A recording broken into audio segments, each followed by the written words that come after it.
চিঠি নিয়ে তাড়াতাড়ি দ্রুত ঢাকা চলে যাব, সার্টিফিকেট সঙ্গে নিয়ে। তখন আমার 8 পাসের সার্টিফিকেট নিয়ে আমি বাইরেই আমার স্যারে দেয়। তখন ওই সার্টিফিকেট নেওয়ার পরে যাওয়ার পরে আমার স্যারে বলতেছে, রাকিব তুমি পড়ালেখা চালাই যাবা আর কাজ করবা। কিন্তু আমার পড়ালেখাটা আমি চালাই যাইতে পারিনি ভাই, দুঃখের ব্যাপার এটাই। কিন্তু তারপর আল্লাহ তাআলা আমার যথেষ্ট উচ্চতা নিয়ে গেছে আমারে, একমাত্র সেই ভালোবাসা দেখেই আমার এই পর্যায়ে আজকে প্রবীণ বাধাইকার ঢুকছিলাম, হইলাম পিয়ন হয়ে, অফিস সহায়ক হয়ে। আজকে আমারে সে আল্লাহ তাআলা আমার অনেক উচ্চতা নিয়ে গেছে প্রবীণ বাধাইকার হিসেবে, মানে কাজ চাইলা যাইতেছি।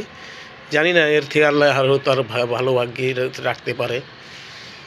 কিছু কিছু লোকের কারণে আজকে আমাদের এই দশা, মানে আমাদের অফিসের কিছু কিছু লোকের কারণে মানে অনেকে মানে বঞ্চিত হয়ে আছে, মানে টেকনিক্যাল কাজ যারা জানে তারা বঞ্চিত হয়ে আছে। তো দোয়া করবেন ইনশাল্লাহ, আপনাদের জন্য দোয়া রাখি আমি যে আল্লাহ যেন আপনাদের সুস্থ রাখে, ভালো রাখে, এবং দেখে কাজ করবেন, সাবধানে কাজ করবেন। আর মা বাবার জন্য দোয়া করবেন, বিশেষ করে বউ পোলাপানের দিকে খেয়াল রাখবেন। যে যা বলুক ভাই এটার পাত্তাই দিবেন না ভাই বোন, যারা যে যাই বলুক।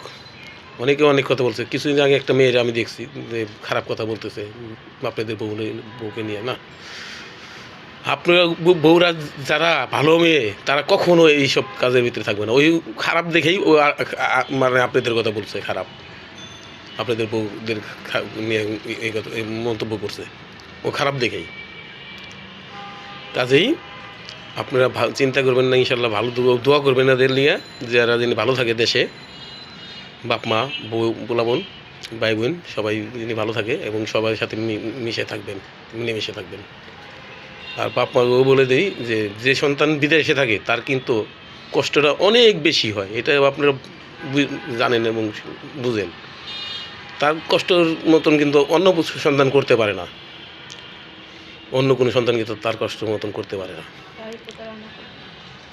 তাই বললাম আপনাদের সামনে যে আমি এগুলি কেন আমার জীবনে এত কষ্ট হয়ে যাচ্ছে, কিন্তু আমি বিদেশে যাইতে আমি পারতাম না, বিদেশে করতে পারতাম না, বিদেশে আমি করতে পারতাম না, এটা আমার।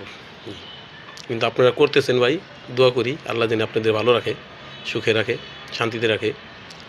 আসসালামু আলাইকুম ওয়া রাহমাতুল্লাহ।